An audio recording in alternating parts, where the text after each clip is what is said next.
സമസ്ത കേരള ജമിയത്തുൽ ഉലമയുടെ ആദരണീയനായ general secretary professor Alikutty Musliyar അന്തരിച്ചു. അദ്ദേഹം വാർദ്ധക്യ സഹജമായ അസുഖങ്ങളെ തുടർന്ന് പെരിന്തൽമണ്ണയിലെ സ്വകാര്യ ആശുപത്രിയിൽ ചികിത്സയിലായിരുന്നു ആദ്യം. അദ്ദേഹം 1945 ഇവിടെ ഈ തിരൂർക്കാട് ജനിച്ചു. അദ്ദേഹം ഒരുപാട് സ്ഥാനങ്ങൾ വഹിച്ചിട്ടുണ്ട്.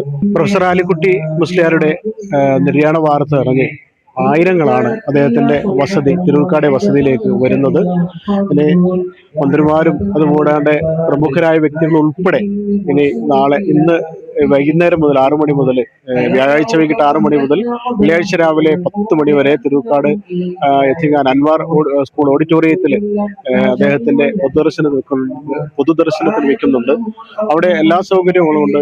കേരളത്തിൽ നിന്നും എല്ലായിടത്തു നിന്നും വരുന്ന ഒരുപാട് പേര് യാത്രയിലാണ് അദ്ദേഹത്തിന് ഒരു നോക്ക് കാണാൻ.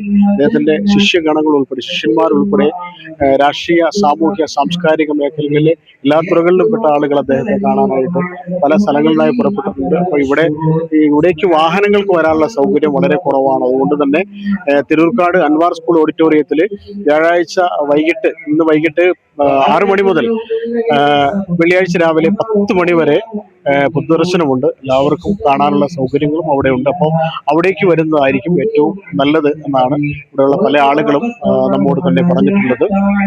പ്രാർത്ഥനകൾ നടക്കുന്നു. അദ്ദേഹത്തെ ഒരു നോക്ക് കാണാൻ ആയിരങ്ങൾ വരുന്നു. അദ്ദേഹം ഒരുപാട് ഈ കേരളീയ സമൂഹത്തിൽ അദ്ദേഹം എല്ലാവർക്കും അറിയപ്പെടുന്നു. വേറെ ഒരു വിവാദങ്ങളിലേക്ക് പോകാതെ, രാഷ്ട്രീയമായാലും മറ്റുള്ള കാര്യങ്ങളിലായാലും ഒരു വിവാദങ്ങളിലേക്ക് പോകാതെ എല്ലാം സമചിത്തതയോടുകൂടി കൃത്യമായ നിരീക്ഷണങ്ങളോടെ എല്ലാത്തിനെയും നേരിട്ട ഒരു മഹാനായ മനുഷ്യനായിരുന്നു. അദ്ദേഹത്തിന്റെ കീഴിൽ അദ്ദേഹം ഹജ്ജ് കമ്മിറ്റി ചെയർമാൻ, കേരളത്തിലെയും കേന്ദ്രത്തിലെയും ഹജ്ജ് കമ്മിറ്റി ചെയർമാൻ പദവി വഹിച്ചിരുന്ന കാലത്ത് ഒരു തരത്തിലുള്ള ആർക്കും ഒരു വിമർശനം ഉന്നയിക്കേണ്ടെന്ന് ഒന്നും ഉണ്ടാവാത്ത രീതിയിൽ അദ്ദേഹം അതുമായിട്ട് മുന്നോട്ട് പോയിട്ട്, അതുപോലെ ഒരുപാട് മഹാന്മാരായ ആളുകളുടെ സതീർത്ഥ്യനായിരുന്നു. ഒരുപാട് അദ്ദേഹത്തിന്റെ ശിഷ്യന്മാരിൽ പലരും ഇന്ന് വളരെ പ്രഗത്ഭരായ പണ്ഡിത ശ്രേഷ്ഠന്മാരാണ്. അദ്ദേഹത്തിന്റെ നിര്യാണ വാർത്ത അറിഞ്ഞ് ആയിരങ്ങളാണ് ഇപ്പോഴും അദ്ദേഹത്തിന്റെ തിരൂർക്കാട് വസതിയിലേക്ക് വന്നുകൊണ്ടിരിക്കുന്നത്. അദ്ദേഹത്തിന്റെ ഇന്ന് വീട്ടില് വൈകിട്ട് 5-6 മണി വരെ അദ്ദേഹത്തിന്റെ ഭൗതിക ശരീരം ഇവിടെ എല്ലാവർക്കും കാണാനുള്ള അവസരം ഒരുക്കി.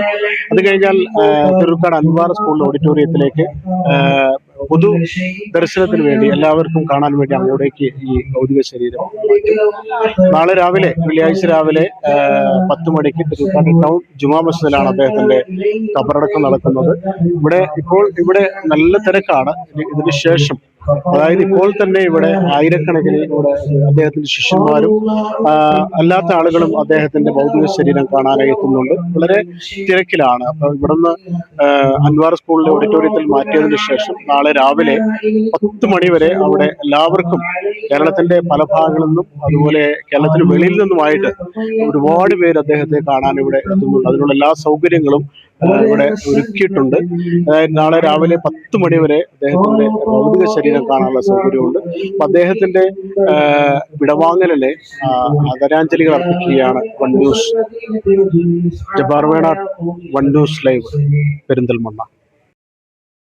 പഴയ സ്വർണ്ണമോർത്ത് ഇനി വിഷമിക്കേണ്ട. കവിത ഗോൾഡ് ആൻഡ് ഡയമണ്ട്സിൽ ഇതാ മൺസൂൺ ഗോൾഡ് എക്സ്ചേഞ്ച് ഫെസ്റ്റിവലും NRI ഫെസ്റ്റും. നിങ്ങളുടെ പഴയ സ്വർണം ഇപ്പോൾ 100% മൂല്യത്തോടെ ഒട്ടും നഷ്ടമില്ലാതെ മാറ്റിവാങ്ങാം. 1 പവന് 1000 രൂപ അധിക ലാഭവും. കൂടാതെ വെറും 5% നൽകി ഇപ്പോൾ അഡ്വാൻസ് ബുക്ക് ചെയ്യാം.